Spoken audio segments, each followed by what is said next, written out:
నాలుక కన్నా కళ్ళు చెవులు మంచివి. ఎందుకంటే తాను చూసినవి విన్నవి ఎవరికీ చెప్పుకోలేవు. కాని తాను చూడనిది విననిది కూడా నాలుక చెప్పగలదు. మన దేహానికి అతి ప్రధానమైనవి పంచేంద్రియాలు. అవి కన్ను, ముక్కు, చెవి, నాలుక, చర్మము. ఈ 5 ఇంద్రియాలతో మనిషి ఉన్నది ఉన్నట్టుగా, లేనిది లేనట్టుగా సర్వజ్ఞానాన్ని నేర్చుకుంటాడు. అందులో కళ్లతో చూసి నేర్చుకున్నది కళ్లతోనే తిరిగి చెప్పలేడు. చెవులతో విని నేర్చుకున్నది తిరిగి చెవులతో విన్నదానిని బదులు ఇవ్వలేడు. కాని నోటిలో ఉన్న నాలుక నరములేనిది.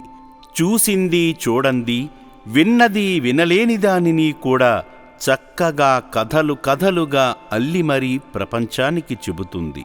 అందుకే నాలుక కన్నా వాస్తవాన్ని మాత్రమే గ్రహించే కళ్ళు చెవులు ఎంతో మంచివని పై సూక్తులు తెలియపరుస్తున్నవి.